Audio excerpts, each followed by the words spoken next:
Hello, I'm Ryan Hill, and this is Get This Child Out of My Room case study for EDL 853, Special Education for School Leaders. In this case study, like all other ones, we first look at problem identification and analysis.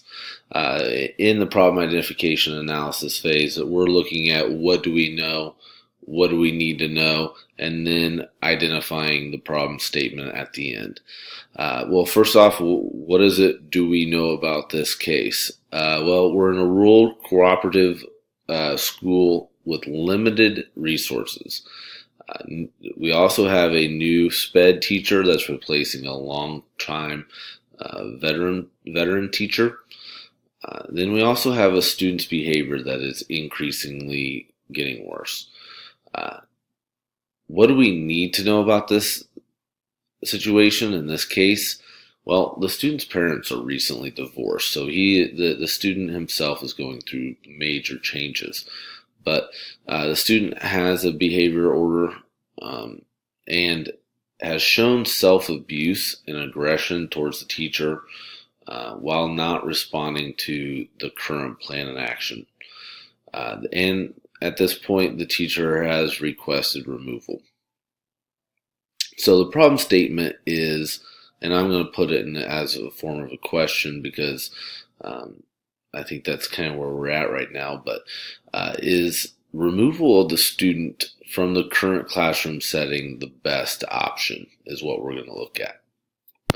Category 2 is looking at the proposed plan of action. You can start to see the plan of action go in effect within the case study, where the development of a behavior intervention plan is in works.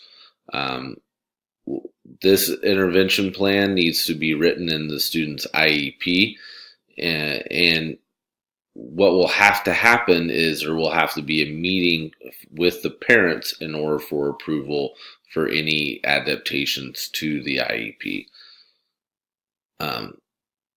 Within this behavior plan, I would suggest that there would be some provided non-conditional breaks for the student, so the student doesn't become overwhelmed, and that could lead into any further anxiety and any further behavior issues.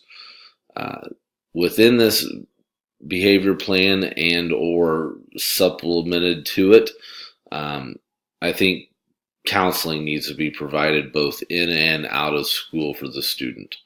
The student is going through a rough time with major changes in parental decisions, so the student is dealing with a lot of issues. We also would benefit the student for having and finding and utilizing a building mentor that can check in maybe 2 or 3 times daily in the class. So someone in the building that the student can build a rapport with that is going to check in and hold the kid responsible while in the classroom. The next part is really looking at classroom interventions as well. Perhaps if we give the students zones of regulations on the desk, so in order to show levels of frustrations, they can have little indicators that is specifying whether or not the kid is starting to get frustrated and starting to lose his cool, so perhaps the teacher can intervene at that time. But there's also going to have to be some understanding between other classmates and the teacher that the student is going through some major issues, and perhaps ignoring minor behaviors in order to reduce possible escalation would be beneficial. In category 3, when we look to resolve the issues based on promoting the success of all students, first and foremost, we have to consider the safety of all the students being very important.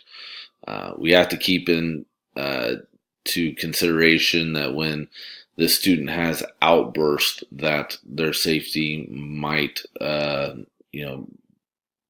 be in jeopardy. Hopefully it doesn't get to that point, but what seems best for all students is to remove the student that is dealing with behavior issues, but it is not in the best interest of that student. That student just went through a period in which caused a lot of change and pain. Pushing that student away may cause more separation type issues. The student's already dealing with parents, giving up on a marriage. I would hate for an education system to feel like, or I'd hate for him to feel like an education system is giving up on him, in which, we're hopefully building and entrusting those things. But putting the student on a behavior plan should be that plan of action, providing him with counseling time, and then instituting productive management techniques in the classroom. I think that really is what's going to resolve the issues based on promoting these types of success for the students. Category 4 is going to look at the debrief of the problem and a little bit more reflection about how I feel within some of these issues and some of the unresolved issues. First and foremost, I feel for the student. It's a tough situation for anyone to go through. So it's not really saying that the behavior necessarily is condoned or but there should be a little bit of understanding to it. Divorce of parents affect many people, myself included. So going through that, I can see, how some of those issues could come about. And right now, the student needs a support system and assistance through this tough time. So that's where I'm feeling. That's what I'm valuing. And identifying, to how I would respond to this problem. What are some of the unresolved issues? Well, I think clearly the teacher needs to understand that the student isn't acting out because of them. It's really the situation. They need to, the teacher needs to remove the personal feelings from the equation, and really look to help the student. So, she'll have to understand that one prior to removing that student from the situation. Well, how are we assuring that we are promoting the academic success of every student? Well, first off, the classroom management tools is going to benefit every student. And perhaps whenever we create the mandatory breaks for the student, we're also identifying perhaps areas where the breaks become natural and everybody can reflect in that time period. But otherwise, we can also start limiting those outbursts, which would be interruptions to the class and perhaps be affecting the academic success of every student. How do we promote the personal well-being of every student? I think the de-escalation techniques where we're identifying what kind of triggers there are and starting to prevent those. Those will definitely be benefiting the well-being of every student. But I can also see